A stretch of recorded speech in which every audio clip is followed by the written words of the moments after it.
Today we're just going to go through the management update for the activities that have happened during the last year and give you an idea of what our strategy is and what the feedback from. And I'm going to hand it over to Michelle, who's going to get the presentation and go through what the goals of the organisation are and to give you an update on what's happening. First we'll just talk about the goals that we as an organization have had, and frankly we've had the same goals for some time. Expanding the use of the XBRL standard, we think that's a lot of work done on adoption side. Establishing data quality and consistency standards, you're going to hear more about that from Shelley, talking about the Data Quality Committee, and also from John, talking about the regulatory monetization work. Eliminate barriers to XBRL data use. We know there are a lot of analytical tools out there. There's a huge amount of data out there. We just want to make it as easy to use. And finally, establish a sustainable revenue model. You all know we're always working hard to make every penny count. And that's obviously. So what we thought we would do in terms of our strategy and kind of looking at where we are today is to do a SWOT analysis, strengths, weaknesses, opportunities. Because I think right now we're at a really important point in adoption of XBRL. We have a lot of huge opportunities ahead of us. All of you are a really big part of making that happen. The Financial Data Transparency Act, which passed late last year, is a huge opportunity. That it's kind of moving forward implementation, there's still a lot of work to do on that front. GREAT Act, which passed in 2019, is still around, and it hasn't been implemented the way we wanted it to be, but we expect that there's an opportunity there as well to kind of turn that around and get it going the right way. We've had successful programs here in the United States. The SEC, the FDIC, and the FERC programs are really successful programs. All of you are a really big part of that. And we're seeing much more worldwide regulatory use. And we're starting to see a lot more support for the idea of XBRL for FDTA implementation. So those are big pluses on our side. I mentioned GREAT Act discussions continue. And as we all know, the SEC has a whole slate of new proposals and final rules out there that are underway. So just the use of the standard is expanding on regulatory front here. So big opportunities ahead. But there are some threats. There are some challenges that we're facing. And this is where we need help from all of you. And we are going to focus a lot of our emphasis. We're seeing significant opposition from issuer groups and, frankly, from certain investor groups that we don't think are really clued into what XBRL can do for them, particularly when it comes to municipal data. And for those of you who've been around for a long time, which is many faces here, we encountered the same thing with SEC reporting. We knew that there were a lot of information on the side of public companies that are adopting SEC reporting in XBRL, but they were able to get through it. And today, that issue is moot. We're hoping to get there. Right now, we've got some challenges. Concerns have been raised not just by the issuer groups, but by the SEC as well. And John and I were on a call with Dave Sanchez from the SEC where he actually said, I'm hearing investors aren't interested. So those are some challenges that we need to combat, some education that we need to do. And what we're hearing is that there's a lack of interest in financial data among investors, and we know that's not really true. There's kind of a small pool that have a very big voice, and they're the ones kind of spreading it. The other threat to us is that there is limited awareness and limited understanding of the institutional municipal investor community. That's something that Mark has been looking at, and we've all been looking at, and we need to get education. We need to get them a lot more strong. A lot of the federal regulators, looking at the federal side, not just the municipal, but even chief data officers, limited understanding of standards. And we heard that from some of the people at the SEC who've been trying to get the message across and help them understand. There's limited understanding, and that's something that we need your help on educating them about. And then the final threat is artificial intelligence. It's an opportunity, but it's a threat. AI is being perceived as a replacement for data standards. We know that isn't really accurate, but there's a lot of misperceptions out there, and the idea that if you use artificial intelligence, you could kind of run an AI algorithm against a bunch of data and a bunch of PDFs and proof you have. So those are some things that we think are big challenges ahead. But our strengths are, we have many strengths. So, I think one of our biggest strengths is the fact that the market is supported by a very big selection of commercial tools to create data, to consume data, to analyze data, for a variety of reporting and analytics needs. So that is a big strength. The fact that all of you are out there, many of you are providers of different types of solutions, that's really key to making adoption happen and making it more effective. Our membership is active and engaged, and we have lots of very active committees and heads of committees that are driving a lot of new initiatives for the organization. The quality of SEC data has markedly improved, and that is a big shout out to Shelley Wavrin and to everybody who's been on the data quality committee or is involved in the Center for Data Quality. That's a big program that has really helped us. We have also begun some open source tools development to expand on the commercial applications and to meet the needs of U.S. regulators. We know there's been a lot of emphasis in some of the XBRL international standards groups on European regulators. We're trying to focus get them to focus a little bit more on U.S. regulators and doing a lot of that ourselves. And finally, XBRL US and XBRL International have demonstrated global success in regulatory implementation. So we're seeing a lot of very positive stories. That also speaks to the need to get some of those stories out there. We need more case studies. We need more examples so we can show that to, particularly the FSOC agencies that are implementing. Some of the weaknesses that we see are a lack of technical training.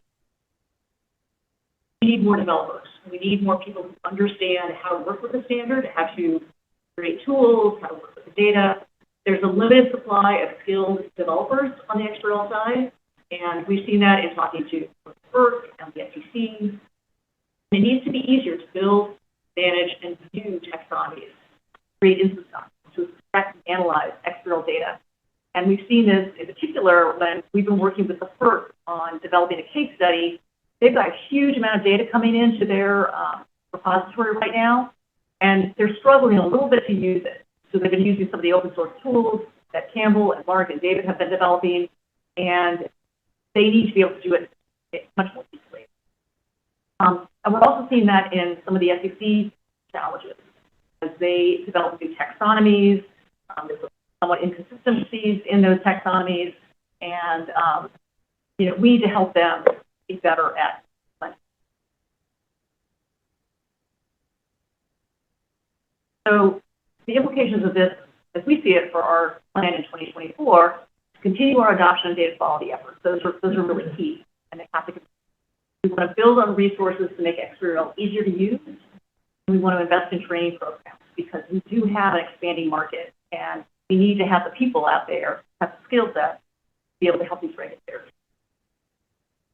So one of the things we want to do, Campbell is going to talk a little bit about some of the work that he and Mark David have been doing on developing some of these open source tools, and then we'll go into individual presentations, and then we want to open up for discussion. So kind of keep these things in mind. So just to continue on from where Michelle was talking about some of these threats and some of the strengths and the weaknesses. One of the things that that's critical for adoption of the standard is to get regulators into a position where they actually can use XBRL.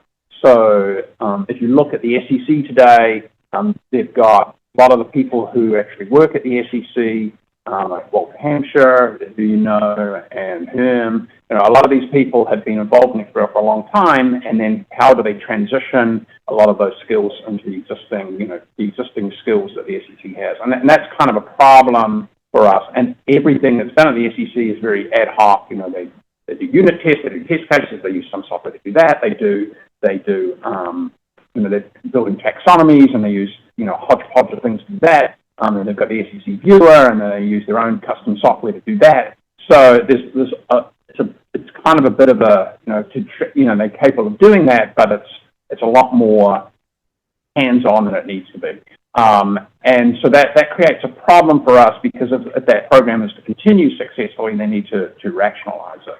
So one of this whole idea behind Zool is like, we kind of need, if we can have a consistent framework so that they can build unit tests, they can build test cases, they can build data quality rules, they can create their own, when they publish out inline XBRL documents that we can use as models, we want those to be as good a quality as possible.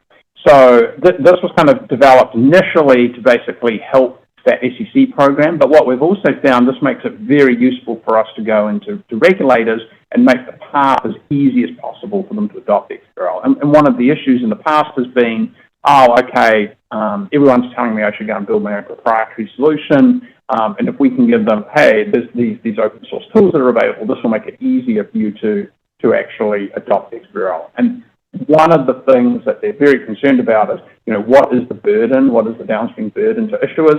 And so if we can make that burden is, have a broad range of tools that make it, the smallest little filer can file and the biggest filer can file, and then make that in a way that is economical for them. So what the idea behind this is to try and serve that end of the market, to make it possible for regulators to adopt the standard, and then that way, then it creates a much broader market for everyone who's supporting that initiative through tools, services, consulting, or whatever it may be.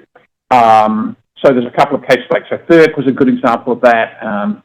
If we didn't have a lot of the stuff available, it would be very difficult to get FERC to do that. They had already gone down a path of developing an XML implementation, and we were able to really talk them out of that, and we could show them, this is how you can do it much easier. And it actually was. They spent like about $2 million, I think it was, trying to implement an XML solution, and they had only got through halfway through Form 1, some of them. And then we've got other groups looking to adopt XBRL, obviously through the FDTA. So we want to make it that it's as compelling as possible. So having these tools is important for that. And then we've also been having talks with the NAIC, which is the national, the insurance commissioners. So they're looking to replace their systems as well, and we're trying to convince them of using XBRL. And having something which gives it as easy a path as possible is integral to making sure that it's a success. So that's kind of why we're developing these tools. And what they really are is, how can we do the data validation? How can we check that validation? And like Zool, for example, is used for all the DPC validation roles. And one of the questions I get, particularly from XBRL International a lot, is, why aren't you using XBRL Formula? And some of you are on the XBRL International had a member assembly meeting this morning. And they are continuing to work with Formula, but on there, they didn't mention explicitly that they intend to move to Zool as like a third phase of their formula progression.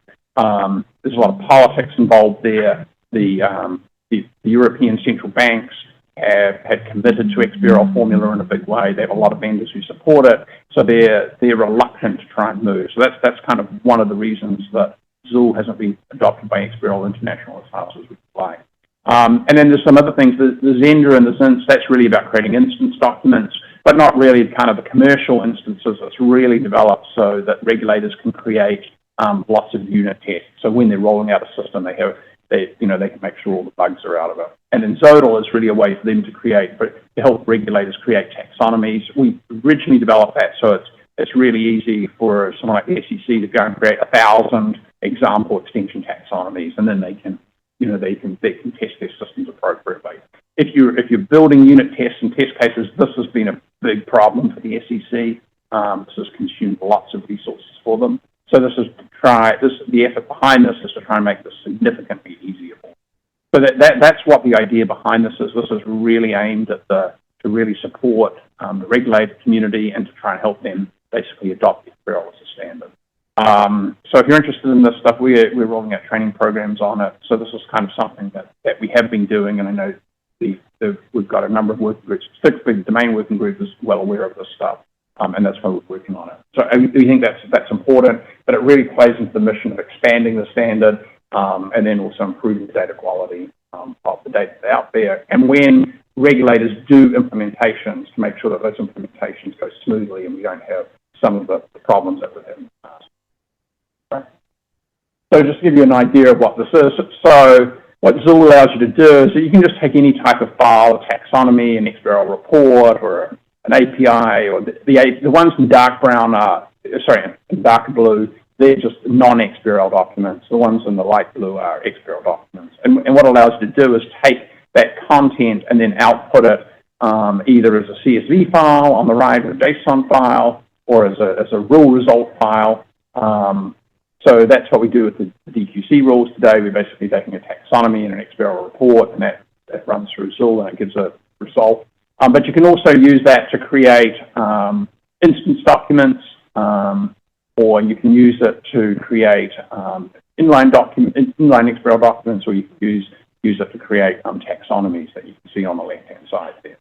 And a lot of this is really aimed at providing a framework to basically be able to help the SEC do the stuff, but then also to help it, as I mentioned earlier, other regulators to develop. And you're more than welcome to use this if you want to use it yourself. And at the moment, it's running just on the REL processor, and October also has an implementation of it. We want by the end of the year just to kind of finalize this so that it'll be a tool that'll be available.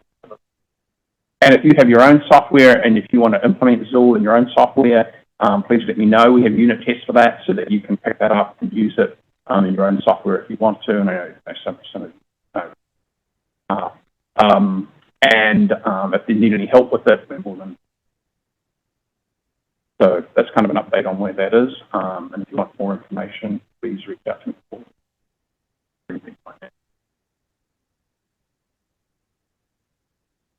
So I'm going to move on to the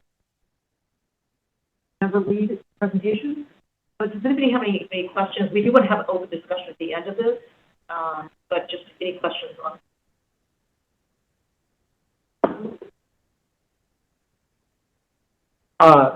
in terms of the opportunity, would you agree with me, that's something we've spoken about offline, but wanted to sort of socialize it here, that the California law requiring corporate climate reporting in 2026 is a big opportunity for us?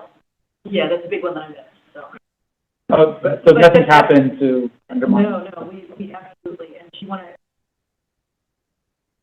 Well, I know that a lot of folks have been focused on the rulemaking process at the SEC. I've been personally a little bit more skeptical about it because I expect that when the SEC comes up with the climate reporting rule, it will be litigated. And given the current composition of the Supreme Court, I would see a very high likelihood that that will be thrown out. However, the state of California in this legislative session, which just ended, passed a corporate reporting requirement. I think it affects any company with $1 billion or more of revenue that has some nexus to California, which is just about every company. And because companies have to register within a state and do business within a state, the state clearly has the authority to do this. And so I don't think it's as subject to litigation. So now I think it's really a question of us being able to do outreach to the California Air Resources Board, which is going to be responsible for implementing the climate reporting legislation, with an eye towards convincing them that XBRL is a good mechanism for providing this reporting. That there are actually two bills. One of them is for greenhouse gas emissions, levels 1, 2, and 3, and the second one, which has a lower threshold, revenue threshold, is for climate-related disclosures. And we've actually spoken to an organization called Ceres, which is a nonprofit climate-related organization, and they were involved in some of the studies of the legislation. And we talked to them about kind of going in as a team to present this to the California Air Resources. The idea is that, really want to collect this data effectively, it should be a structured. And so that's something that we're going to kind of kick off after this. And the other thing that we've heard, the Campbell has heard, is that New York is developing a similar tool. It's basically the same. So the guy who wrote the California rule, or the woman who wrote, I'm not sure who it was, but the people who wrote the California rule, they were basically the person who's responsible for this in New York, or roommates at college or whatever. So they talk to each other all the time, and they've actually, the two rules will be identical, apparently. And so one of the things that those rules, so that when the New York State rule comes out, it'll be very, very similar to the California rule. And in addition, there's something in this rule which says if the SEC comes out with a rule, it will revert back to the standard that the SEC agrees to do. So we think that this would probably be highly likely, and we've talked to CDP, which is another climate outfit that collects a lot of data, and they've got strong links to the people who wrote the regulation in California, and they have indicated that they want to try and use the international AISP standards, which are in an XBRL format. So, you know, the winds are blowing in the right direction here. So even if the SEC rule is overridden, it kind of is moot, because then people in California and in New York State, we're going to have to comply with this anyway, which is going to be in at least 5,000 or more companies. So either way, this is going to go ahead no matter what happens legislatively. And if the states are doing it, I'm not sure, you know, maybe the Supreme Court says, no, you can't do this, but we're going to. I don't know if that would have any implication, or maybe people won't even bother with it. So that's kind of where it is. So kind of the chessboard looks pretty good in terms of what's going ahead. The thing that we have to do is to make sure that they're using. I think, given the way the legislation is written, it's very hard for them not to, if everyone else in the rest of the world is doing that standard. Why would we do something? And they've, in the legislation, they've kind of been default existing standard. That's kind of what we know today. So just to give a little bit more context on the CSRD requirements in the EU for IFRAC, they have non-EU companies that are impacted with that as well. So large US corporations that are doing business in Europe need to comply with the requirements to produce Scope 1, Scope 2, and Scope 3 data along those lines. And then we have the 2024 release of the IASB S1, S2, already in an XBRL format. Right. Are we looking to get behind that standard and help get that approved to the state of California, to the state of New York? Is that what we're talking about? Yeah, that's the idea, that we're going to work with Series because they have a lot of contacts, and kind of go with them as a team because they have this. Yeah, that's, we're going to get litigated on the climate rule when it gets released here in the U.S. Yeah. But the conversation that we want to have with Congress is around the fact that in the global markets, to be competitive, we need this data, and we need it in a digital format. Well, and companies are going to be doing it. And companies are required to do it. Yes, companies are required to do it anyway. So that's a great platform to get behind. And politically, it's like, why do you want the Europeans to be setting greater standards for you? And that's how I guess you can sit back and make someone else. Why? And then I think that would kind of make it very difficult for politicians to say no and default regulatory oversight too. I don't think any comments from either side. The interesting thing is that it will be private companies as well. The market is very large. Just throw one other wrinkle into this. Audited instance files in the EU. Do we have a conversation about what an audited instance file would be like here in the US? Or is that not something we want to? I don't think it's something I remember back in the day, the AICPI had discussed what that might look like, and then it got kind of thrown out with the bathwater, so to speak. I personally, this is a big problem because I don't think there is no audit history behind auditing it, and seeing the financial data come from Europe today, which has been audited, we've seen a lot of data quality errors in that data. So I'm not sure that the auditors actually really know how to audit an XBRL document. Oh, I totally agree. Well, we've been training them, right? To a certain degree, but at some point, they'll get through that hurdle. There will be a practice on that. There is and why wouldn't we want to put that kind of crosshairs on the data files that are getting submitted. It's just, I think we absolutely have to audit it. I think from our perspective, we need to do some work to make it very clear, if you're auditing one of these documents, what the expectation is. And then two, we need to educate US regulators what's going to happen. Just so some of you are not aware, John Turner, who's the CEO of XBRL International, is actually on one of the PCAOB committees, which are looking at, how can they, I think it's like an automation committee or some kind of data committee that they have. He's going to be here tomorrow, but he's been the PCAOB for the last 2 days about how that XBRL can audit and how that data can. And so that's kind of another ancillary discussion that's going on. And obviously, if this data can be audited, that's going to be, I think that's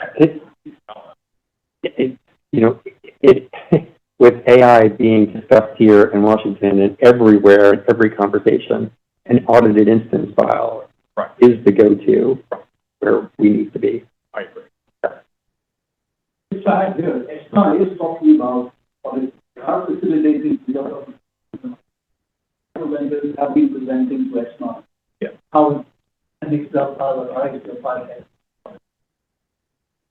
Some use cases are already there. Lucky that they will manage all files. One of the challenges is cost, which will add to mass process. Definitely, there are tools out there. I'm going to flip that on its head, because if we apply the practice of machine learning to an instance file, the audit cost eventually might go down. Oh, absolutely. Yeah, I mean, so it's going to be, You're automating a manual process. I don't think. Yeah. Tool in general is helpful for that, establishing data quality rules that are easily automated and checkable. It seems to be pushing that in the right direction. The more Zool rules we can get out, the better data quality, the easier auditing will be. And I think in Europe today, they are doing audits, and they have tools that are helping them do audits, but they're pretty, they're all over the map. And you guys probably know better than I do, you'll have one auditor telling you this is an error, and you'll have someone telling you the exact opposite is an error, and you kind of get these, agreement across all those states in that union. And that's kind of just where we are at the moment. They need better tools, and they need better ways. I think that's just a progression.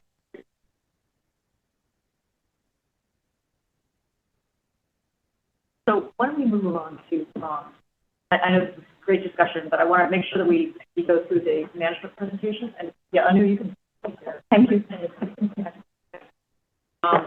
So we have the slides up now, and we're going to, just so you know, and I apologize, because I don't think I told everybody what the order was going to be, but we're going to be covering the Data Quality Committee first, then Chase, the Patient Steering Committee. Natalie is going to cover, then we'll cover the Domain Steering Committee, then John will cover the Regulatory Modernization Working Group, and then finally Natalie, but last but not least, Natalie on the Standard Government Reporting. We'll turn over now to Shelley, who's on the line.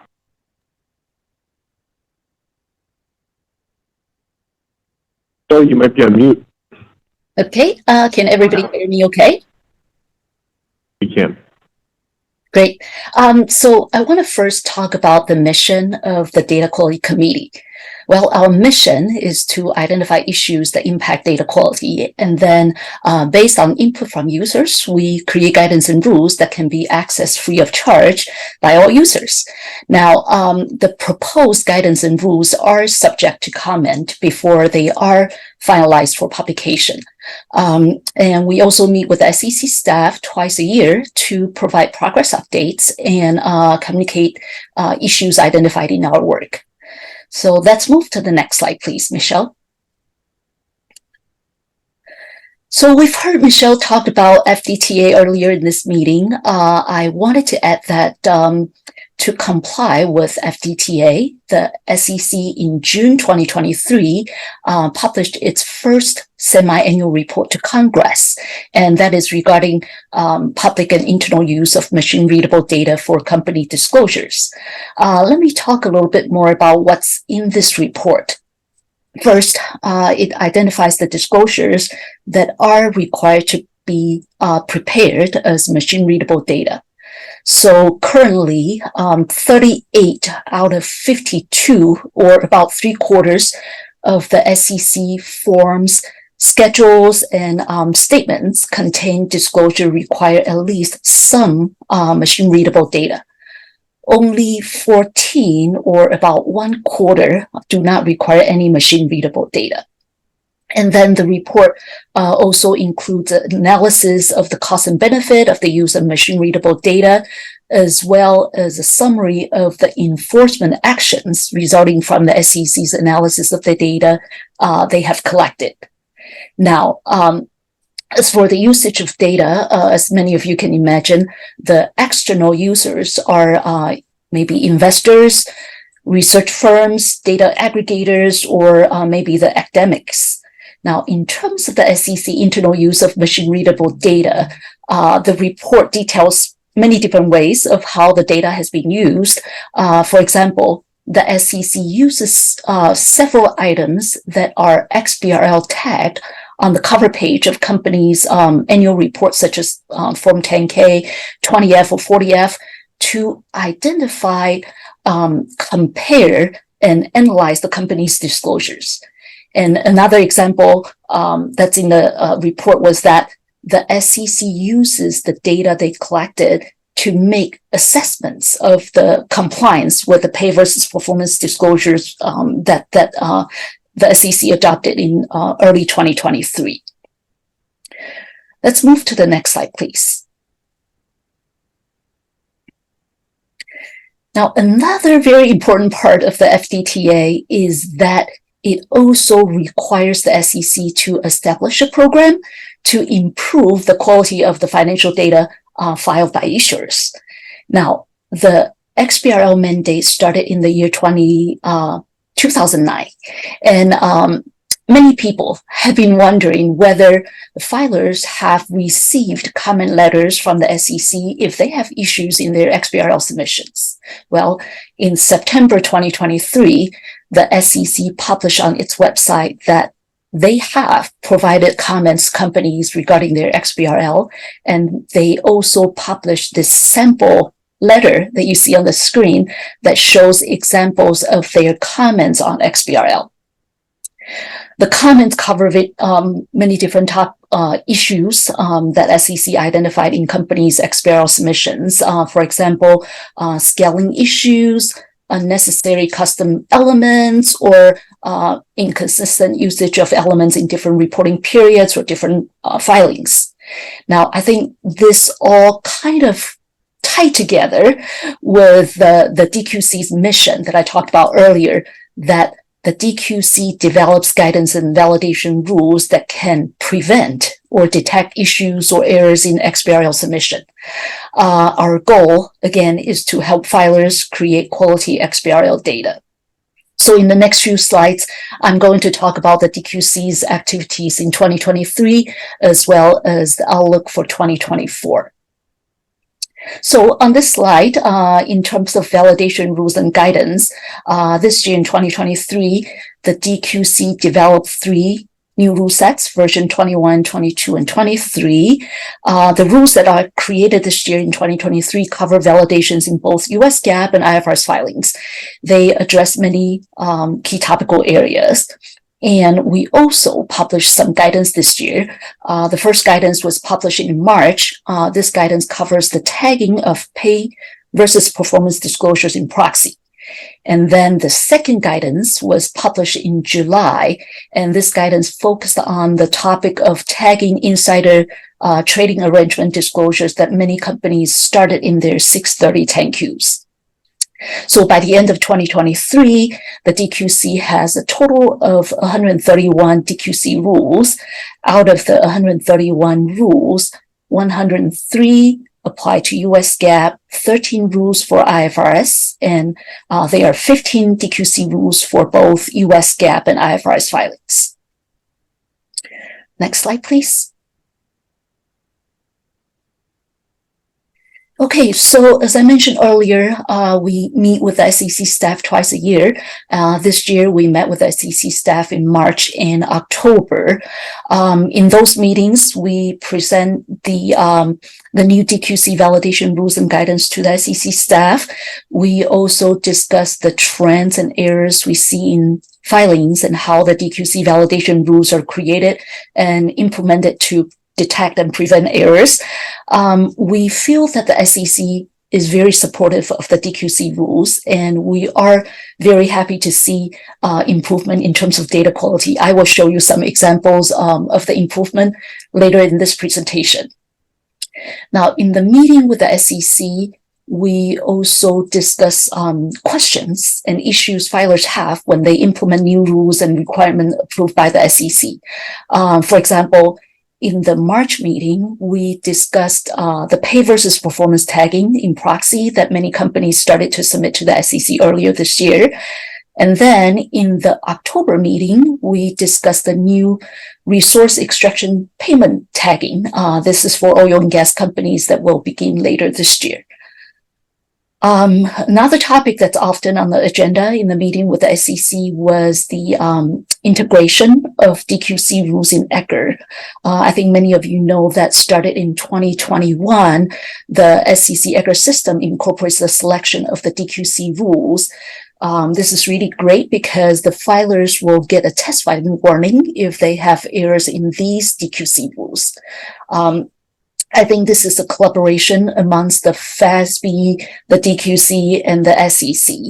Now, in the meeting with the SEC staff, we always discuss the process and implementation to make sure everything works well with no issues.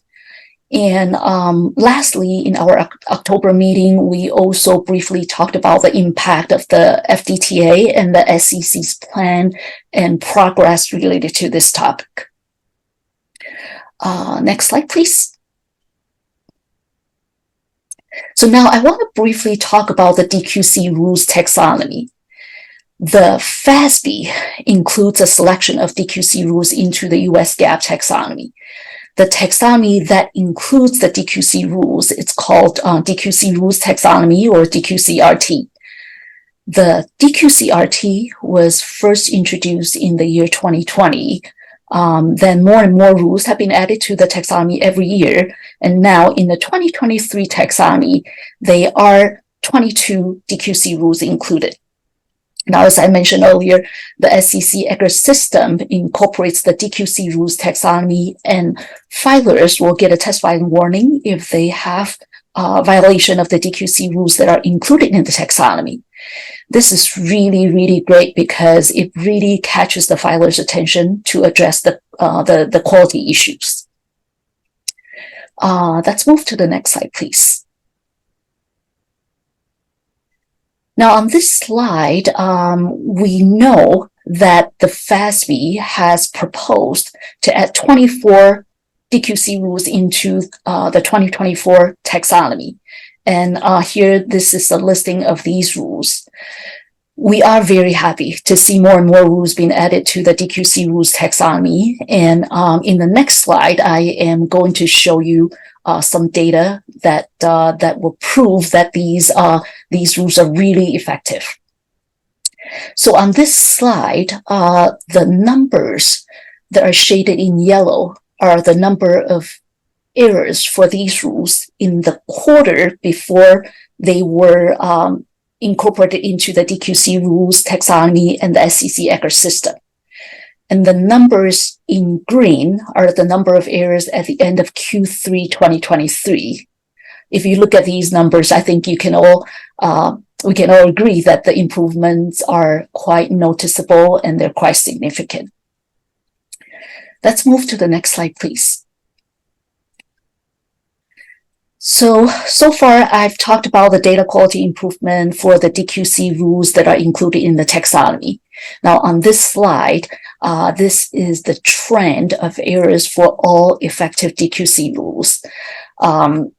So first, we generally see more errors in the first half of the year as compared to the second half of the year.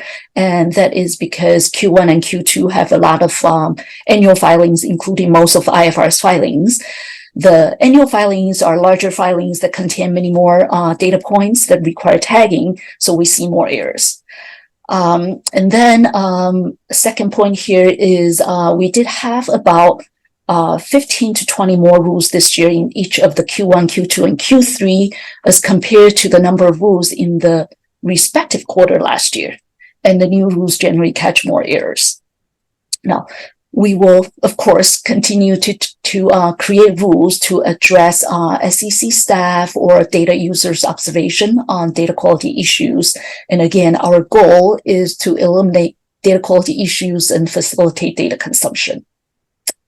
Next slide, please. So next year in 2024, we will continue to work with the FASB and the SEC to create and implement new validation rules. And in addition, we expect to continue to develop guidance to assist filers in understanding and addressing the errors flagged by the DQC validation. And this, of course, will include both the US GAAP and IFRS or ESA filings that are submitted to the SEC or local jurisdiction. That's all I have for this part of the presentation. Are there any questions for me?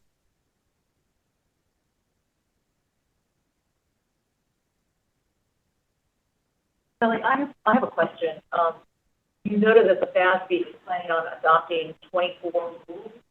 Why do you think they're suddenly ramping up and adopting a lot more?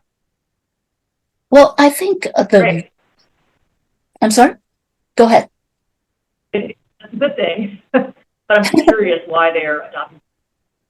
Yes. So obviously these rules are effective, and I think they generally want they don't include all the DQC rules in the taxonomy. They want the rules to be out there for a couple of years, and you know the rules are pretty stable. They don't see any false positives before they incorporate these rules into the taxonomy. And I think you know over the past couple of years we can all agree that that the rules are effective, and these rules are good rules, and then I think you know they certainly have a lot of trust in these rules now, and you know to speed up the process of getting all these rules in the taxonomy. I think that is really good step that we want to see.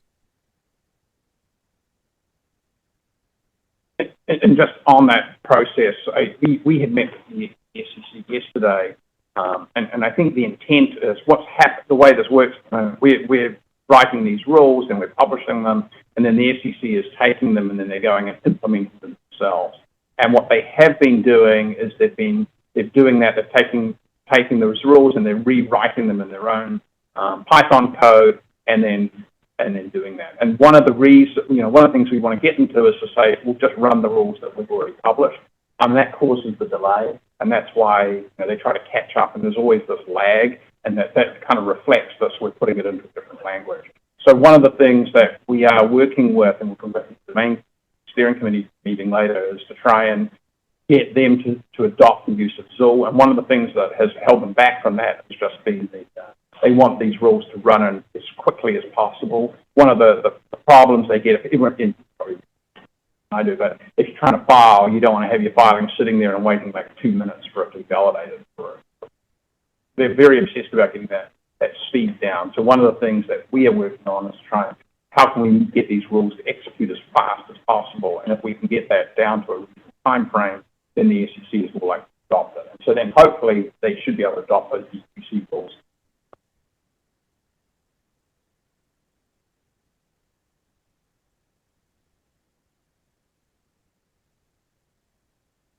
I will just break in here to let those of you that are on the Zoom call know that you can post questions into the chat or raise your hand.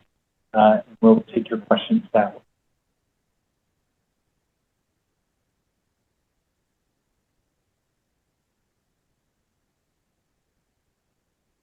Kelly, thank you so much. committee has done an amazing work. With that, I'm going to turn it over to Chase. Thanks, Michelle. My name is Chase Bondrino. I chair the Communications Steering Committee. So we talk a lot. It's more than that. Let's start with the mission. So the mission is to facilitate the widespread use and adoption of XBRL throughout the business reporting supply chain. We do that through stakeholder engagement. That's with folks at the regulatory level, like the SEC and state regulators. That's with other stakeholders, like issuers themselves, who often have strong opinions about the regulations and the regulatory environments that they operate in. But it's also to talk to other folks, such as software providers, who are building tools to, analyze the data we're creating or support the reporting of the data that we're creating. And so it requires the committee to be very open to a lot of viewpoints and to support folks in a lot of different ventures. In 2022, we talked about the Regulatory Modernization Working Group, and that venture has been really successful, where it's kind of taken on a life of its own, and the CSC continues to support that. And we've taken that model to heart, and I'll talk a little bit more about that. So the CSC's role is one, to do all the stakeholder engagement, and then two, to really actually document that engagement in comment letters, and we'll get into that in a minute.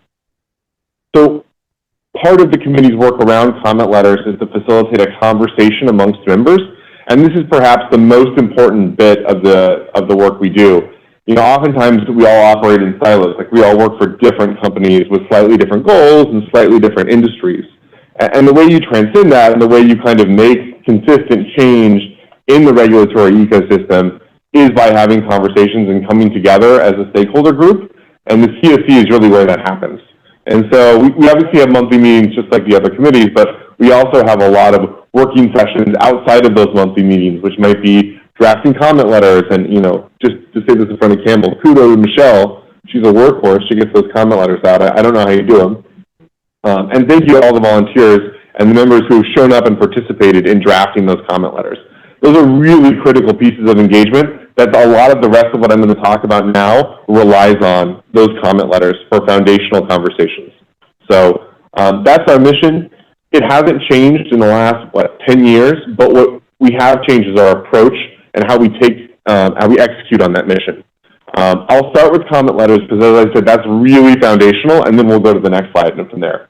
So if you look on the slide, and I'm not like a PowerPoint person, but just there's 8 or 9 different comment letters. That's just a sampling of what we've worked on in 23. And the way our comment letter process typically works is, during our regular meeting, we highlight a topic that is of interest or is coming up, such as like the broker-dealer rule. That was a really big cybersecurity rule that came out.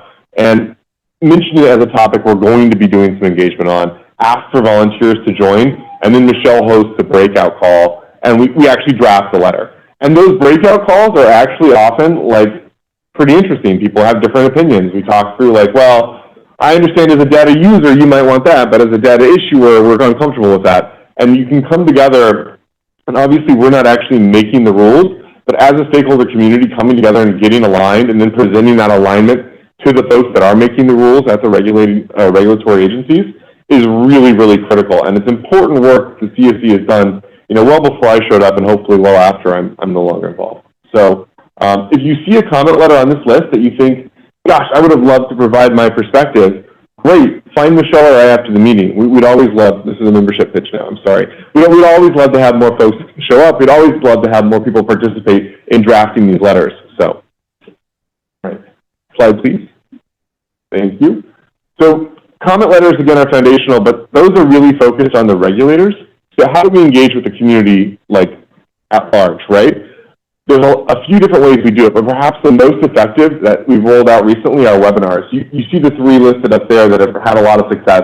Obviously, the FDTA is a really hot topic. There's a lot of questions around that, and so we run a webinar with a lot of good guest speakers. And the goal of a webinar isn't just to, get folks to show up and we write down their emails and we bother them for membership fees. Well, maybe it is, but it's also to bring people along, because what often happens in the rulemaking process is you get to a point where you're rolling something out and issuers or the public companies who have to comply with them don't fully understand what it takes to comply, and they're not ready, and that burden falls directly on either internal parties of the issuers or partners like, a financial printer or attorneys or accountants. And because of that disconnect in the way rules are communicated directly to issuers, there's a huge gap that we're trying to fill. And we're trying to fill it with education and high quality content. And these webinars are a really important way we do it. I know personally I enjoy the ESG disclosure, and you got a taste of those kind of conversations with what Mark was talking about earlier, right? Like, we don't always have all the answers, but we have an idea of what we think is going to happen, what could happen, and what time frame we see decisions being made. And that information alone makes these webinars really, really valuable. So I would encourage you to attend. They're always posted on the events page at xbrl.us. So you do just take a look at the page and sign up if you can. Next, we'll talk about blogs. I will say that I think webinars, we seem to see a lot more engagement with webinars and blogs, just really candidly, right? Like, showing up for an hour or even watching a recording of someone talking is a much easier way to consume complex content than blogs. But, our blogs and our papers are often what's cited and referenced in the comment letters. So you can kind of get an idea that this isn't like a single-pronged approach to engagement. We have to have a whole series of strategies that tie together. And the papers and blogs might not have the same level of engagement we see on the webinars, but when we're drafting comment letters, we can reference those. And it becomes this kind of like cycle of engagement that keeps moving the topics forward in the direction we want. So that's why these are important. They're actually linked. I think you'll send out the slides so folks can actually click on the links afterwards.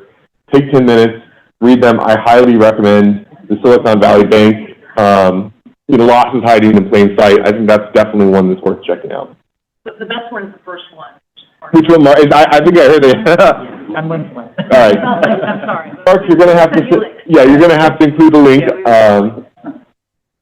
I think the SVB one, the person who wrote that is not in the room, right? Which one? The SVB, the one. Silicon Valley Bank. Yeah. No? Okay. Well, that was the one I liked best, and I feel bad I should have picked Mark. Campbell, I'm sorry. Yeah. Well, I'm just trying to keep my partners at XBRL US happy today. I will say, if you ever want to author content, let us know. It's not something we do often, but if you have like a specific expertise or a very specific perspective, or like if you're, a startup into getting into the ecosystem, there's always opportunities to do that. So, that's our papers and blogs. Slide, please.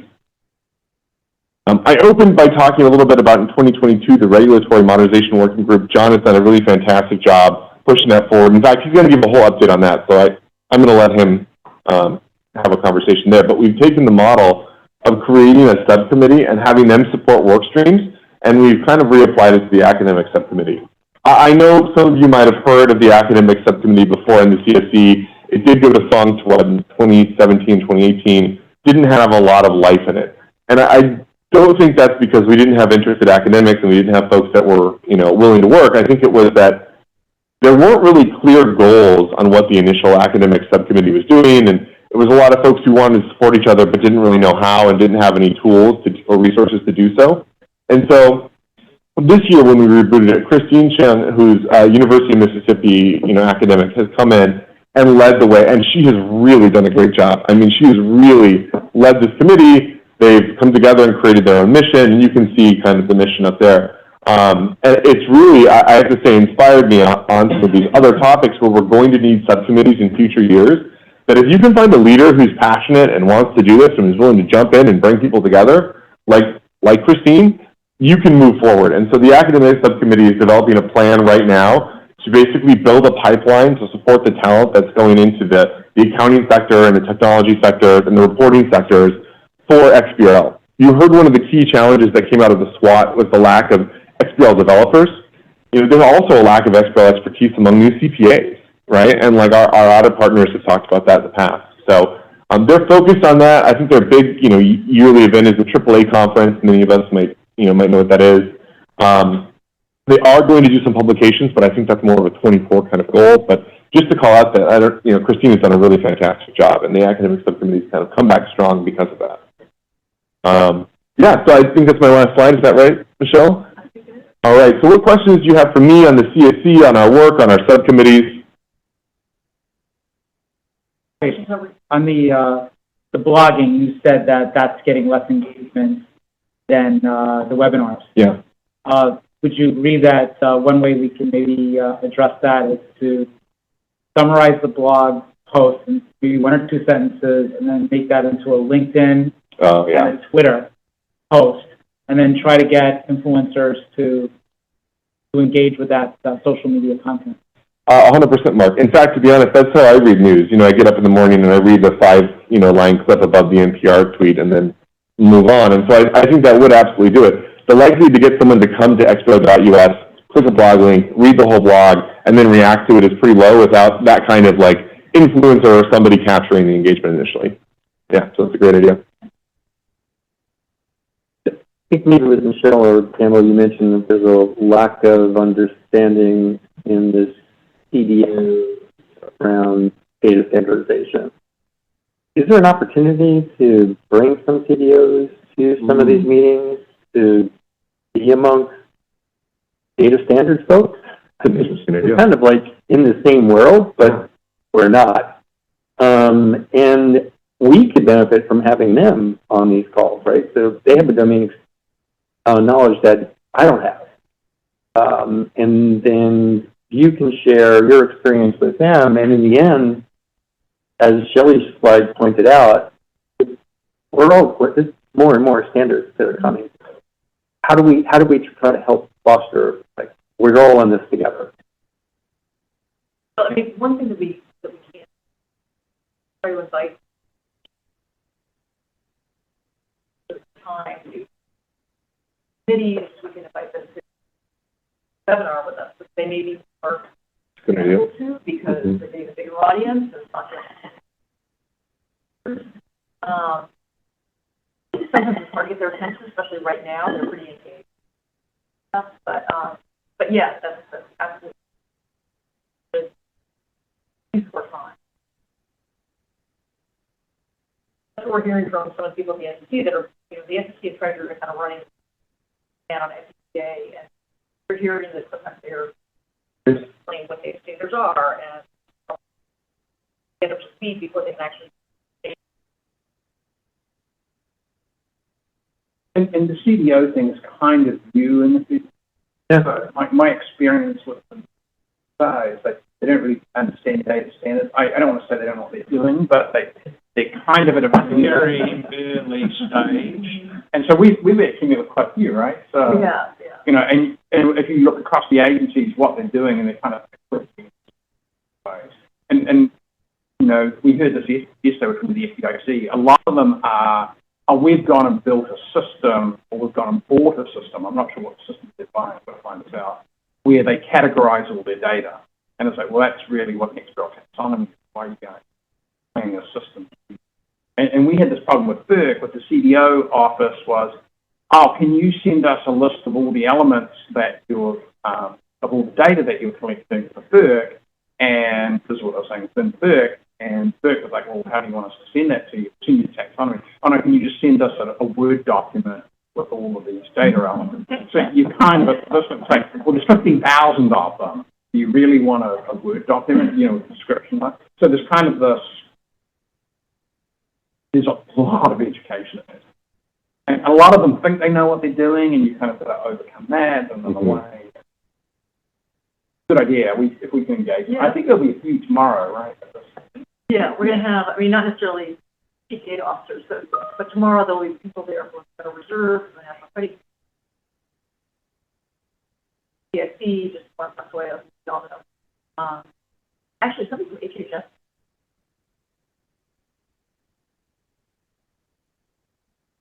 Yeah, Federal Reserve. Lots of Department of Education, that's right.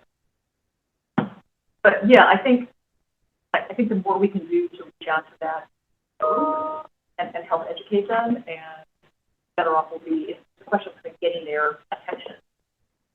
And maybe something we could do in partnership with the Data Foundation. I was just going to go there. Yeah.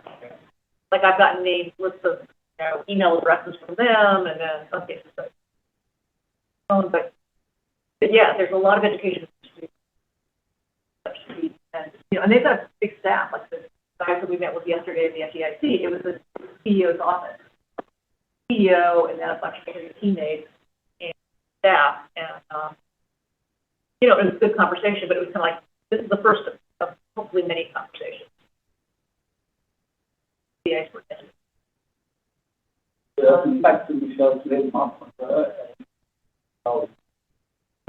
talked about inquiries coming to CIC, asking about XBRL certification. Yeah, and that people are asking for it. So maybe, you know, basic programs or webinars which you could do, just on XBRL and education about the standard stuff.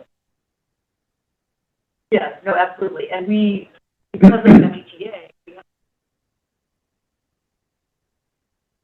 you know, with the SDOT agencies that are in the MBTA. So we gave them, actually the SEC gave them our paper that sponsored our STA paper, they read it, and then we had a call with them. Beforehand, and perhaps so we had a chance to talk. There's a lot more that's done. I would add just one more piece, and that was at the beginning of the year, we've got the regulators together, the implementers at FDIC, at the SEC, and at FERC for conversations about their implementations. And I think those are very good conversations. It's not at the CBO level, it's at the actual it's Jed Hickman, it's Rob Hudson, it's Mark Montoya talking about pain points and what they can do. They're live examples out of the States. Probably makes sense to help them get to other agencies, pull other agencies into that conversation so that they understand it's happening, it's ongoing, it's coming at us now. And it's also so much they can share. Yeah. You know, because like work is doing certain things or has certain challenges that the SEC may have already conquered or vice versa. And so they're sharing ideas and leveraging different tools, open source commercial tools that they use. And so we're trying to foster a conversation with agencies in the U.S. that have adopted it, and that would expand.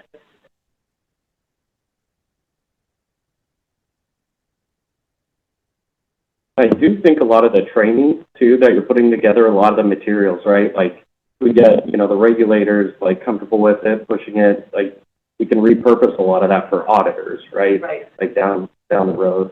Probably a few more nuance, you know, to it. But yeah, there's a lot of good stuff. Yeah, and Josh, I mean, you came up with sort of a training plan. We just haven't had time to focus on Yeah, it. I need to send that email. Training is something we hear about consistently. Like before the meeting started, we were talking about potentially auditing financial data, and like the conversation of are the auditors even prepared to do that, and what skill sets they have came up. So training is really important. The former auditor, I know they're not as technical as you might want them to. Yeah. Fair enough. Yeah. Great question. Anything else from you before we turn it over to Scott? All right. Thanks, guys. Okay, so unfortunately, Scott is not able to be with us on the call today, so I'm sure. I got nervous you were going to ask me to do it. Yeah.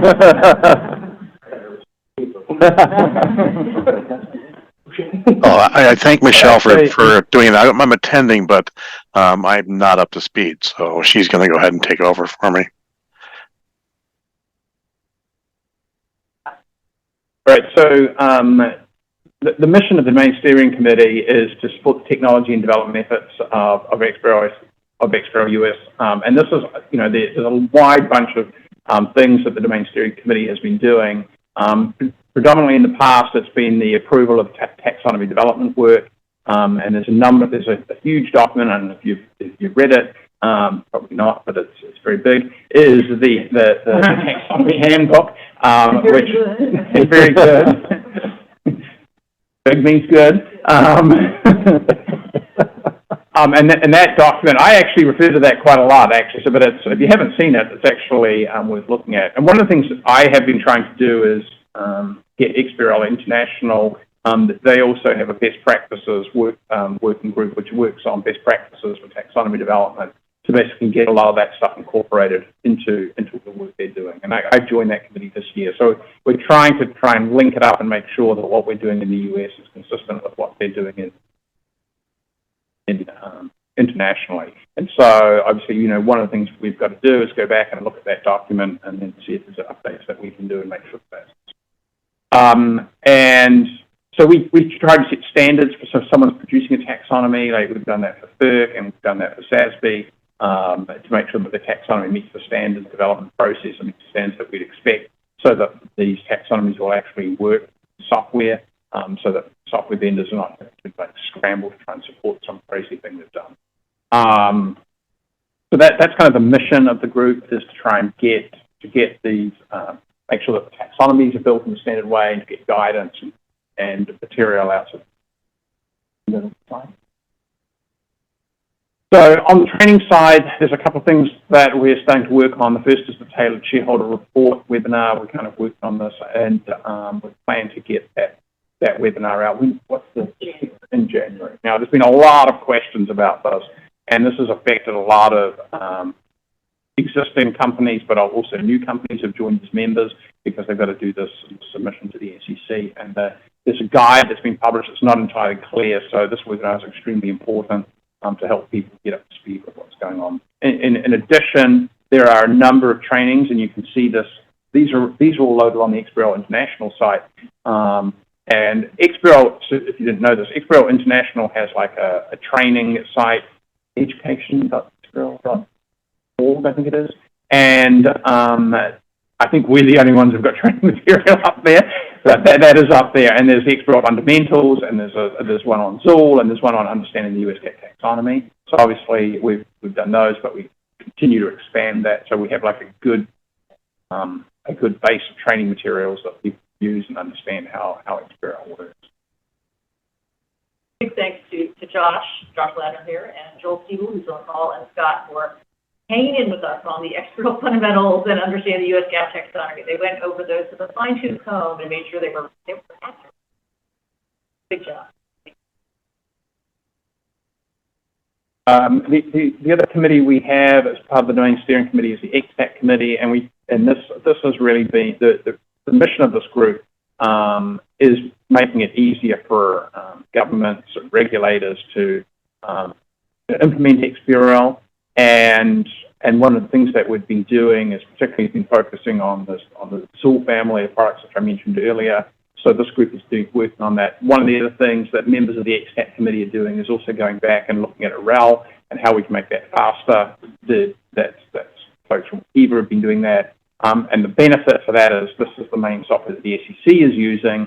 So if this is working better, then obviously we can write these rules once and everyone in the marketplace can use it. And we've also been advising and doing advisory work to the regulators on how to use XBRL as well, and obviously taxonomy, trying to make it easier for people to develop taxonomies. It kind of follow on from what I mentioned earlier about the sort of family. FERC is using a REL at the moment for their validation as well. And they actually have their own FERC renderer, which some of you will be familiar with.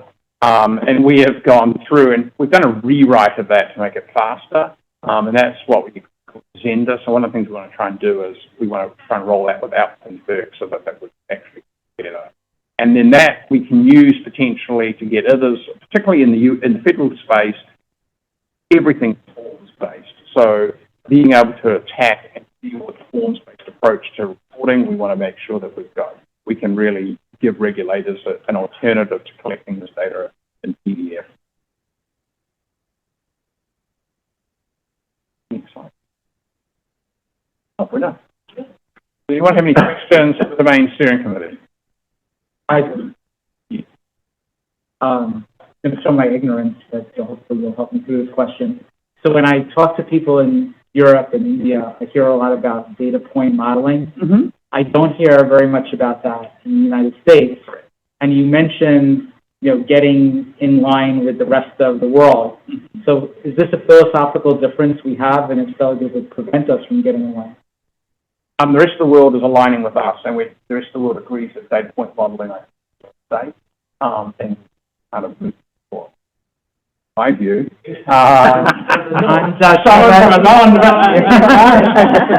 That was great, Devil. European Central Bank, as well as insurance regulator, they are revisiting the entire approach. They have had some challenges, but yes. The fundamental model with DPM is it's kind of flawed in a way, and it says, oh, I've got this data point, and I'm going to give all these attributes to this data point. But you can't distinguish whether those attributes are really appropriate for doing operational environment. So for example, let's say you are adding you're adding the assets for a company, right? You're going to add all the assets for 2017. You're going to add all the assets for 2018. You're not going to mix and match stuff.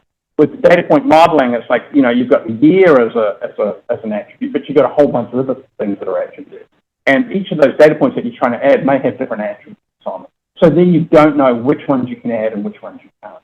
So what they did in the data point model is they say, oh, okay, we want to add, this asset with this attribute, but then this asset's got this different attribute, you've got to add that one. So then to define formula, you can't write one formula to write assets. You have to define like 20 different formulas to do one calculation. And this has crippled the ECB in terms of the formulas they take. Like how many hours do they take to run these formulas? It's outrageous. And so it just ground them to a halt. And data point modeling was really promoted by one member within XBRL International and also by the Spanish, and they kind of took this approach because they've got a data point that this data point is on page 53. That would be an attribute. So if they want to move where that data point is into another part of the form, the underlying meaning of the fact changes on where it's located. So it kind of becomes problematic. So we have stayed away from that. And so no one's really using that. So they're kind of in a bit of a hole, and so I think they're going to have to get away from it. So we are not going to move towards that. That's a long-winded question. Thanks for answering. And that's the reason why XBRL Europe and Global Finance split. Right. Very principle split that one pushing the DPM approach.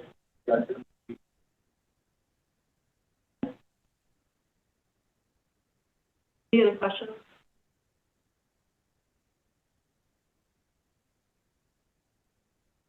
All right, so let's move on to. Thank you, Michelle, and our XBRL US team for all the work you do. It does not go unnoticed. Greatly appreciate it. This group, I think we put together maybe 3 years ago now. Yeah, like 3 years ago. Yeah. With the mission of trying to establish a dialogue with the SEC and regulators around the evolution of data standards in their rulemaking process, which would ultimately land on many of our desks to try to figure out how to implement and put into practice. And those of us on the table that actually do this for a livelihood realize that sometimes the SEC rules and the technical specifications don't match up, and there are often a lot of inconsistencies and inaccuracies in the implementation stage of those practices. So kudos for everyone who has joined this group and get on a call once a month to try to figure out how best to move forward. I'm thrilled to work with all of you. You bring game every time you get on the call. And it's truly a collaborative effort. No one is, taking, my name is up there as chair. There's no leader. We're all leaders. We're all participating. We're all bringing what we have to solve the common problem, which is to get in front of this. I think it was Shelley's slide that really shows that, under the first iteration of the FDTA report on data quality from the SEC, 2/3 of the data is already standardized. And we know there's a whole lot more coming. So if you go to the next slide, we've really begun an engagement that allows us to ensure that we're getting through to the SEC to begin to collaborate with them. A number of these taxonomies are already in practice. The first one up there, the share repurchase taxonomy, is going to be delayed. The U.S. Chamber of Commerce litigated with the SEC, and they threw it back to the SEC. The SEC has 30 days, this happened last week, to try to fix it, but it's likely not going to happen. So this is indication of possibly any of the rule that comes out of the SEC, like climate rule, will go through litigation, there will be challenges. But what we do know is that of the rules that are working, like the resource extraction, the open-end fund rules, the pay for performance, that there are implementation challenges that come out when those rules are done. In many cases, the rules come out and they're finalized, and we yet have to receive the final technical specifications for those rules. In fact, we may not get those technical specifications for those rules until 30 days before we're actually starting to file them. The good news is that the SEC has opened up their offices to us. So we've created these case studies. Our group has broken up monthly into subgroups to really hone in on what those issues are. Anna, you led the case studies group and really did a great job in bringing together the minds that allowed us to build material to share with the SEC to help us do the right thing and improve the process. We are headed to the SEC after the meeting today to double down on some of those case studies and to update them on where we see opportunities to improve that process. So all of this is done through the Office of Structured Data, through the Office of Corporate Finance, Investment Management. We also did meet with the Office of the Chief Counsel. The Office of the Chief Counsel is the be-all, end-all for anything that's published. And so we have a challenge with the SEC at times putting up promptly CD&I or any FAQs on their website. And if there's a challenge with a data set or a challenge with the filing, we might know how to remedy it. And clients want to see not just the information coming from an agent, but coming from the SEC. So we have to help them help themselves to create a dialogue that allows them to do things more efficiently. So on the next slide, we're really talking about some of these case studies, the problems that we've identified in the rollouts and the interpretations and the technical rules, challenges with the language, not necessarily detailing explicitly what needs to be reported. In fact, we're going to find this over the next 12 months applying to the fee modernization rule. The fee modernization rule came in two phases. The first phase was the table for the fee information. They created a rather robust set of examples, but in practice, our clients didn't go look at those examples. And some of the information in the fee modernization disclosures are not necessarily in the tables, they're in the footnotes. They're in places where they shouldn't be. The SEC hasn't come out and said anything about that, but when we go to tag that data, the clients are going to come and say, I've been filing this for the last year and the data's been in the footnotes, why do I have to move it in the table? Well, if you read the rule, which we all do, all 600 pages of it, including technical specifications, you might know that. So these are things that we have to work together to get in front of to help us help our clients meet the requirements in advance. We don't want to be on the lines of filing something for a fee filing in July of next year and having a conversation with clients around the data that you filed last month can't be filed because it needs to be in the new format. Going through the FAQs, publishing this information, getting the materials online, understanding that and having the conversation with the SEC is the key to the working group. Listening to the participants on these calls and having them really become the subject matter experts, the day-to-day people on the line with clients going through the challenges of getting these filings done, they know those issues. And so I think that's the backbone of how this work has done, how this group has done so well over the last couple of years, is that we're all contributing and putting this together. And then to go to the final slide, just kind of walking through the FAQs. As I mentioned, this is an area that we need to have the SEC work on to do a better job of really going through the rigors of identifying the problems, working collaboratively with the agents and the filing community, putting together the information that needs to be posted on their website, and then getting it up there. we know there's a host of new rules coming. Those rules will have technical problems with them. It's just where we are. Another part of this dialogue is to have the SEC operate where the rule writing division isn't writing the rule without having the data standards folks in the room with them. That has not always been the practice. It's starting to become more of a practice, and we need to work on how they can do that better. And part of that is identifying some of the work that we're doing in our working group and getting that posted. So I think from the standpoint of going into 2024, our committee has a lot of work ahead of us. I hope you will continue to participate. Looking for an opportunity to bring new blood in, get more people involved in this, the CDOs, chief data officers, people that are using the data, the lens of the FEPA, the focus on quality, the ability to utilize the proliferation of AI as a turning point for our community to stay focused on high quality data. All of these will elevate the work that we do, which is on top of our day-to-day jobs. Like everybody on this committee has a real job. This is just another piece of that job. But part of that is to understand in a competitive environment, because we are competitors in a certain degree on many of the projects that we work on. It is in our best interest to work together to make this happen, because we have an obligation to facilitate the most complete, consistent, and accurate data for our clients. And we do that on our own, but we also do that by having these conversations with the SEC. That helps them do it in a way that doesn't make it one vendor working against another vendor, but a community working together to deliver this in a way that helps all. So just thrilled to be part of this and look forward to working with many of you moving forward. I'll open that up for questions. So this is somewhat SEC-centric. It is mostly SEC-centric, yes. And your comments earlier, it would be a good idea to have work involved or, other agencies. Wow. The 12 years of background in SEC.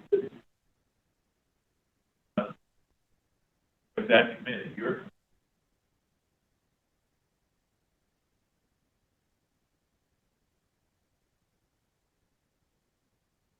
to really find that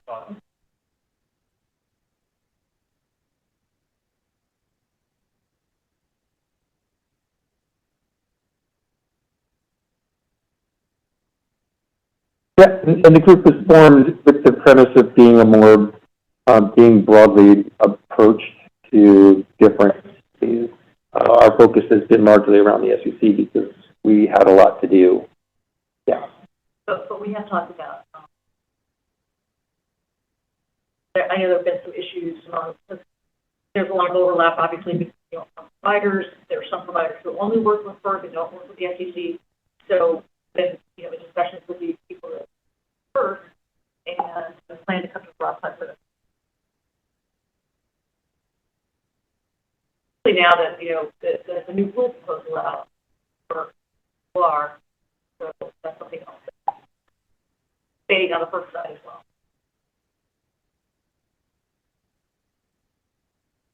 Any other questions? On Natalie, and absolutely, last but not least, Natalie Patrick is with the University of Michigan Center for Local State Public Policy, and she's done an amazing job working with the helping with working groups and leading it along with Stephanie.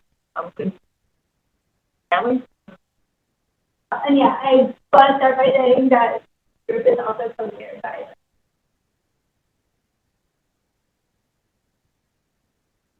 and so the working group's mission is really to opportunity for the XBRL in various government things.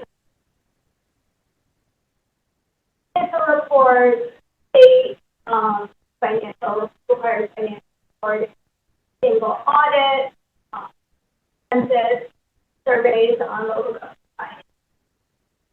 all of it. So find opportunities for that, and then our goal is to support relevant parties, including state and local governments, auditors, really everyone, regulators, and everybody else involved in state finance reporting, to both help them gain technical knowledge and also to help develop best practices for how to use XBRL in the sector benefit the government themselves as well.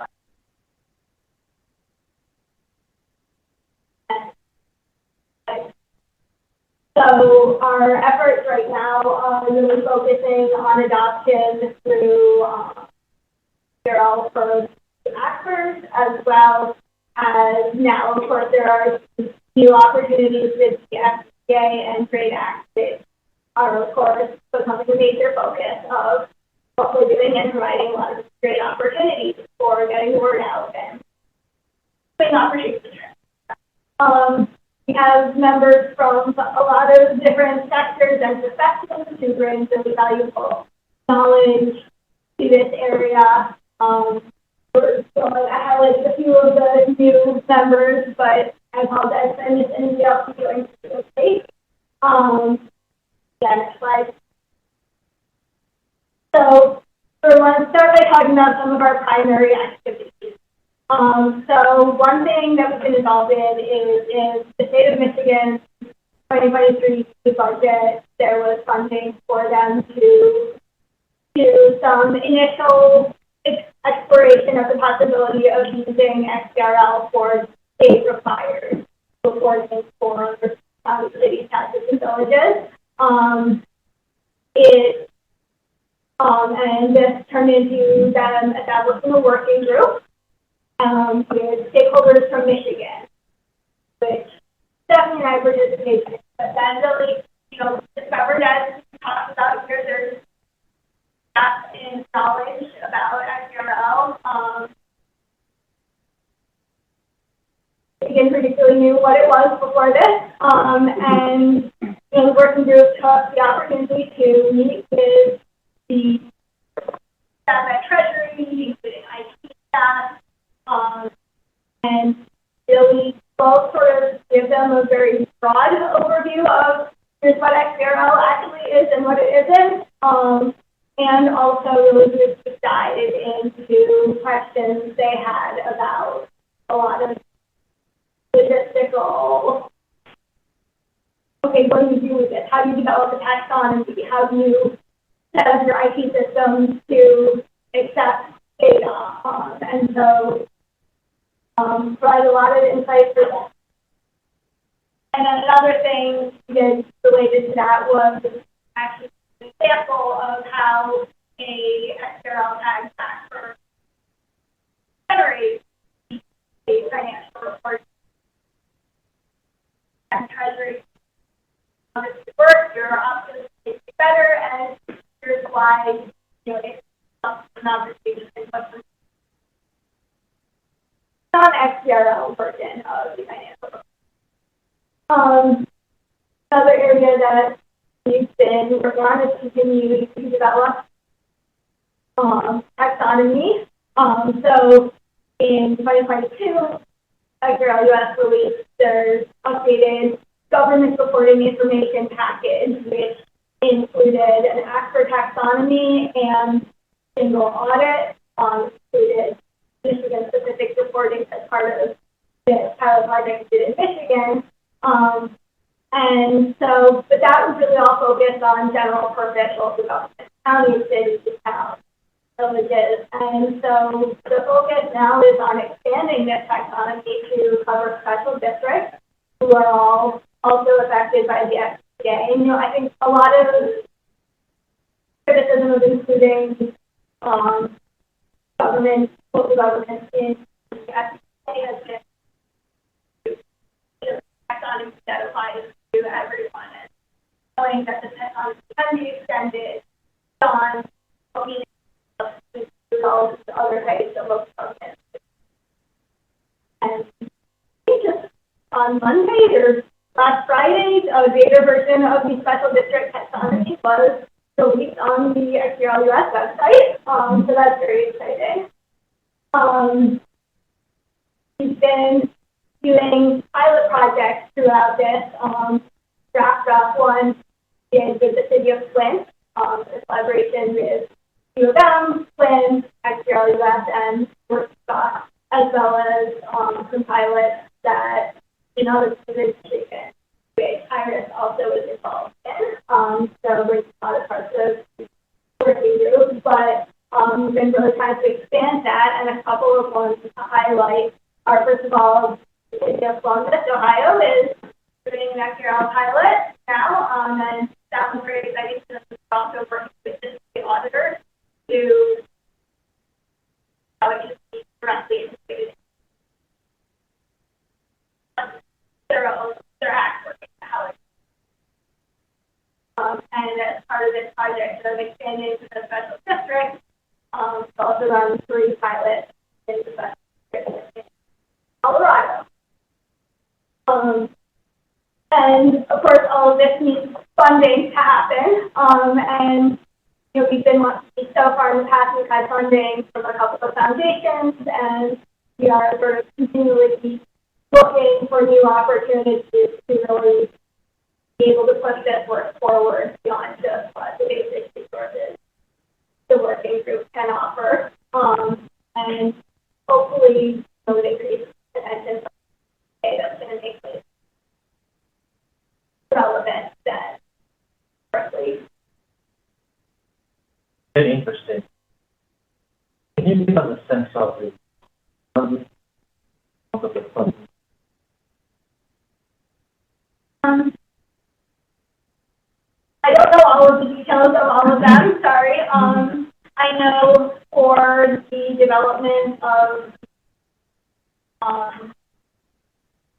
for part of the 2022 DRIP, and in particular adding Michigan elements, I think the XBRL portion of that was 55,000, is that correct? Yeah. And then there was a smaller grant from Mercedes in Colorado district. Yeah, it was about $20,000. So there's What kind of resources specifically is it? I mean, so depending on which area you're talking about, and so developing the taxonomy is still in special districts for a lot of states, still aren't included.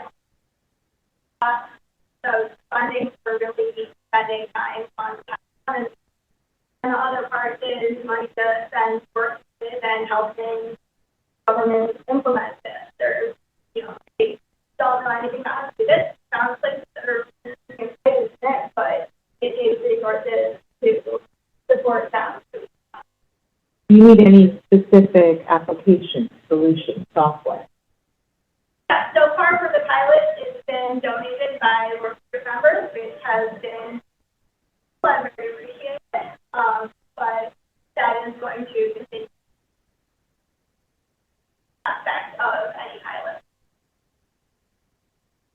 Yeah, so just on that point, if there are, a number of, Workiva and Iris and DataTrack, lots of organizations have donated for applications to generate instance documents with government entities, and we're going to need more, particularly as we go forward, because like with these special district taxonomies that were created, to continue testing them out, making sure they work quickly, and frankly, the more different applications we can demonstrate, that kind of goes to the whole point about standardization, that lots of different applications can be used for this. So, like Natalie, when you've been able to talk to, or even like putting together the report in the Font Foundation, you can speak to different organizations that makes it kind of makes our message better than just like we're not selling a product, we're looking at it. I mean, saying the diversity, so we were able to show differences in different software to make it really clear to people. that we were not selling a specific product, and that one of the wonderful things about XBRL is because it's open. There are both a lot of existing products and a lot of opportunities products that can really customize to the needs of specific places, specific states, specific systems. That's been, having that diversity and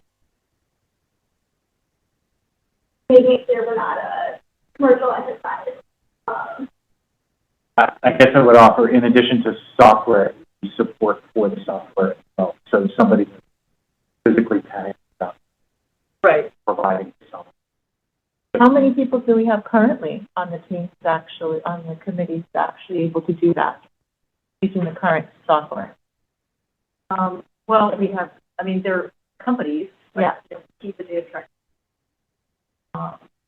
Do we have a head count? IGM Technology. Yeah. Oh, okay. Well, head count in what way? In terms of folks who are actually doing like the tagging in software. On that Oh, side well, of it. it varies. Is it just you? Don't I say do a that. lot, and thankfully, people who give me access and trained me, despite my lack of technical knowledge.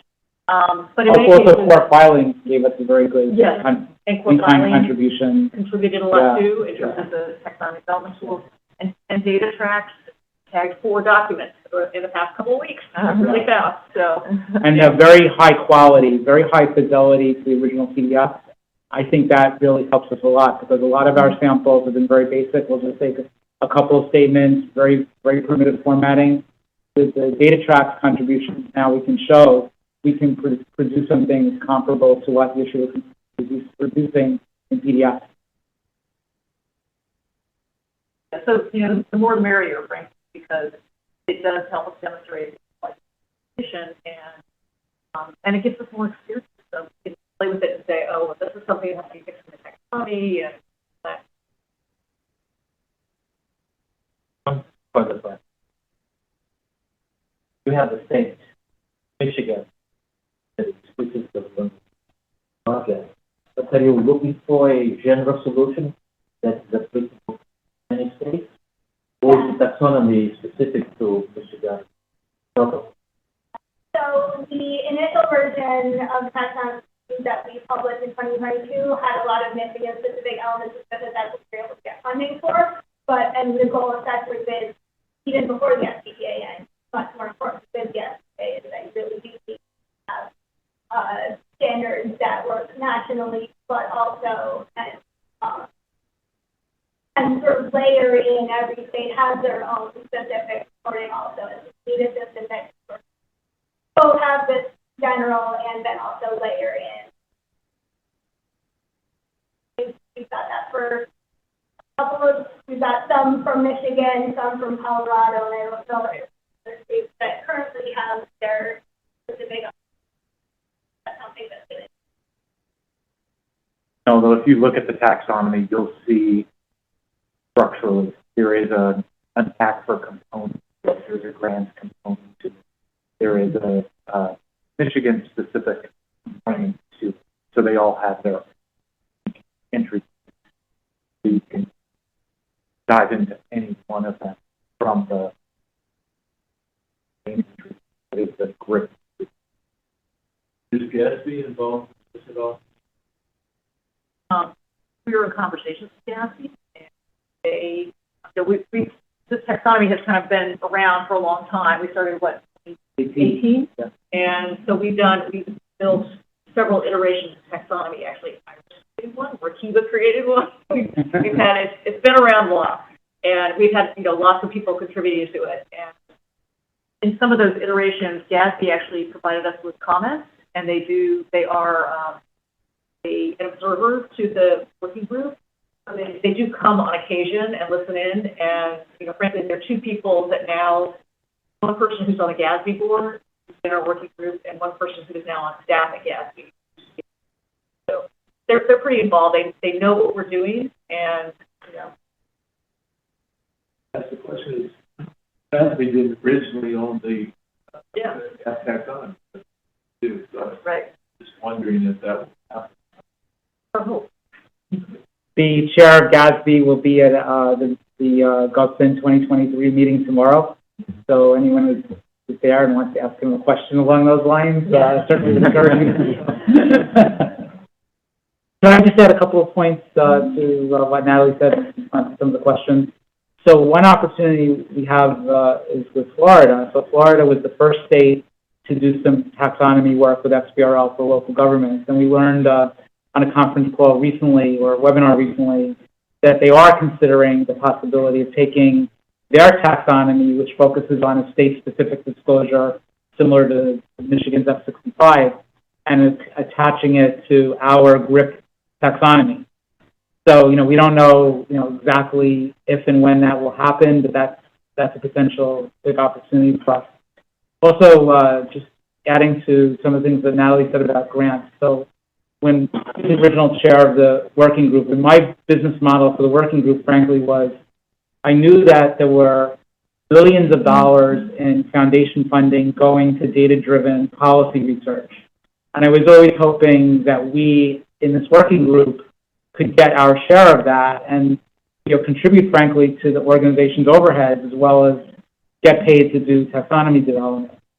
And in my time, it didn't really happen. One of the problems was the very strong opposition from the Government Finance Officers Association. So I think this, created a negative, connotation on the project. I think since the University of Michigan has gotten involved and was able to raise the first six-figure grant, and now we have the FDTA, and within the last couple of weeks, we've now seen more industry support for the concept of the FDTA, that maybe we'll now be able to unlock more large six-figure grants and be able to, number one, continue to develop the taxonomy and finally bring in, some needed revenue to XBRL US.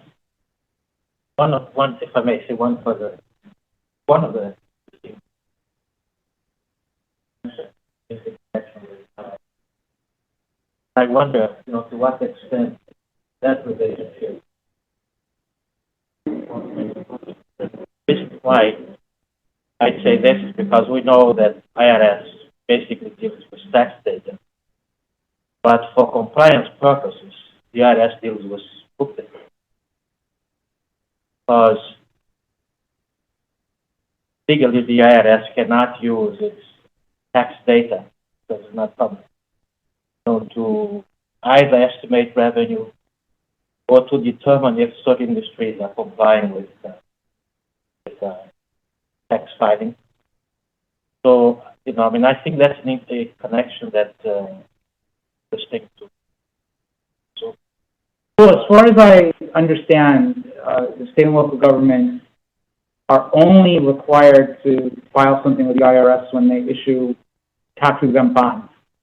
And I've actually tried to FOIA that information, and, along the lines that you said, I was unsuccessful because they take this confidentiality position. I think the bigger opportunity in the IRS space is with Form 990 for nonprofits. One of the things that I sometimes have mentioned, but we generally lose sight of, is the fact that in the municipal bond market and in the grant space, it's not only state and local governments that are participating, but also nonprofits that get grants and or issue municipal bonds through state and local conduits. So we really, need to develop a nonprofit-specific taxonomy. I know that the GAP taxonomy theoretically handles it, but I think you'll find that there's certain things that go on with nonprofit organizations, especially bigger ones like universities and hospitals, that should be represented in the taxonomy. So I think if we could work more with IRS 990 data and develop relationships, and again, to members here, if you want us to work with hospitals and universities to develop specific taxonomies, that would be an exciting project for us. I'm thinking more in terms of corporate finance, corporate tax, and then members of the XBRL group know that they're very important element. For example, I'm not sure if the XBRL taxonomy has anything to do with what is called the M schedules of a tax return that converts tax into book account revenue box reduction. So again, that is a opportunity that is very relevant for the IRS, because during the audit process, they need to determine now if the conversions from tax to book, they need the book accounts for compliance. Accurate. Yeah, this is kind of an untapped vein, I suppose, of the US. But in other jurisdictions, this has happened. The IRS equivalent data has been collected in an XBRL format, like HMRC, which is the tax authority in the UK, and in Ireland, and in countries in Europe, they're collecting tax data in Australia as well. And we have had many conversations, over the years, we've had conversations with the IRS around collecting corporate data, tax returns in an XBRL format. And they have a system already, and they had, before they implemented, I think, a couple of years before XBRL came out. So at some point in the near future, they're probably going to need to replace that. So we've been trying to get HMRC and UK to talk to folks here. But I think with the state, this initiative with the states, then obviously they have tax collection processes as well. And, this should be able to open the door so that we can collect, potentially convince some of those states to start using XBRL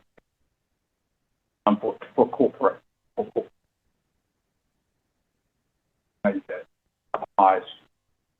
That would apply to most. Just two things on separate notes. So I think on the FDTA side, so what kind of movement are we seeing from a state's perspective? Are these states kind of actively aware and kind of getting in line or getting ready for the FDTA? And secondly, since we have Michigan as an example, what can we do to take the Michigan example and amplify in terms of how it works for them and stuff like that? I think they're becoming aware as getting more messaging out there. GFOA is actually trying to get against the FDTA, but they are trying to build awareness among, and so are the other organizations, NASDAQ, AST, and Bonfire Conference, we went to at APFM, and all of these different organizations. They are building awareness, which is good. And, we're open to any kind of pilots that may come along, like the ones that Denver, and, and there's some others that are percolating, but they haven't quite. There are some states that are aware of that. States Right.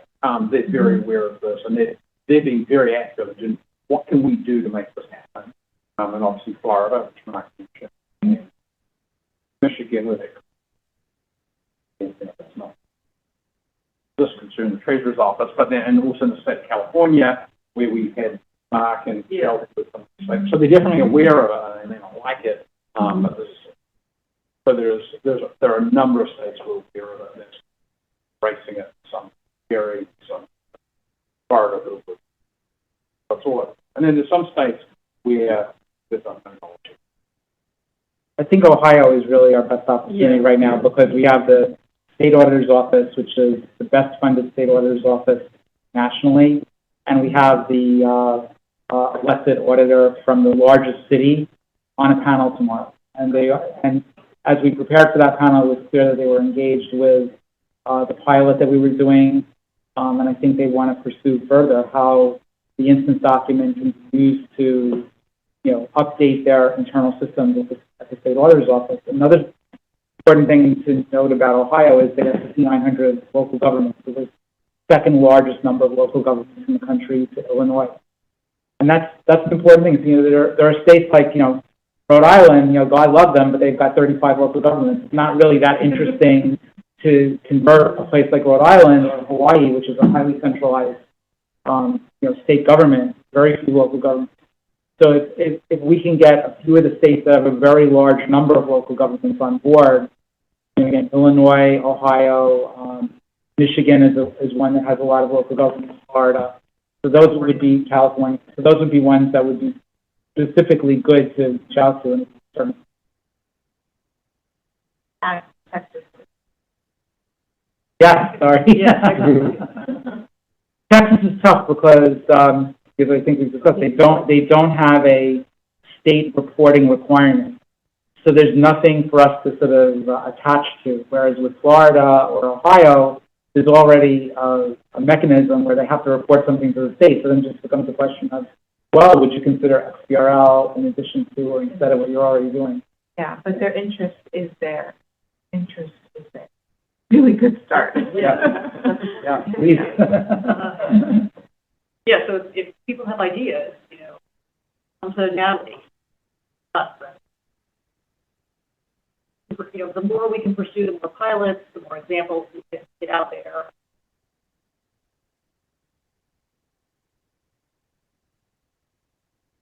If we go to the next slide, we can talk a little bit more about the outreach we've been doing.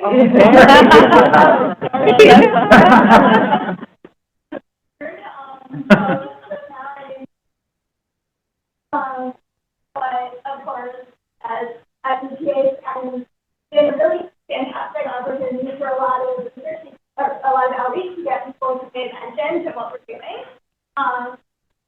So there've been webinars and individual meetings and one thing we've been dealing with, as Michelle alluded to, is that there's only March or both. There's been a lot of pushback from the GFOA in terms of neighborhood groups. First, they came from the opposition to including municipal governments in the FTTA, and once the FTTA passed, opposition to XBRL. And we've been trying to have a lot of conversations with them, and to sort of keep that dialogue going. And I think so that they have concerns, and some of them are overstated, we think, and some of them are reasonable concerns that we're trying to address. And so I think that continuing to show them that what the work does is directly addressing some of their concerns is hopefully going to be valuable for something that will and then in a lot of outreach to municipal organizations, conferences, participation in webinars. A lot of our working group members have participated in these. I do also just want to highlight, not a member of the working group, but in terms of outreach to municipal government, Rob Wittig and the former CFO Flint, who was involved in the pilot there, as emerged as a champion of XBRL in municipal government. And I think he's very active in doing outreach and very effective in being a spokesperson from that perspective.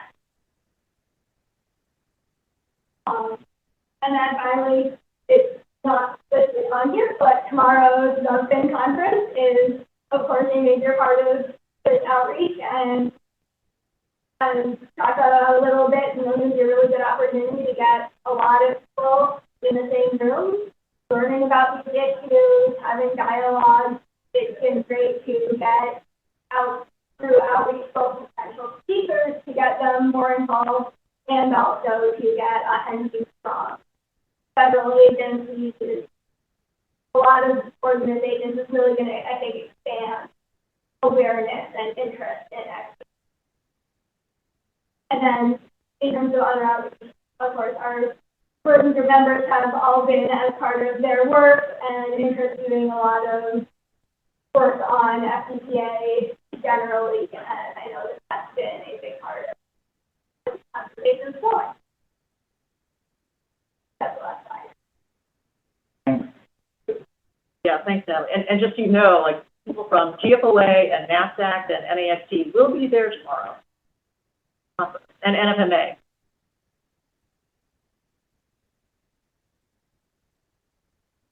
Any other questions for Natalie?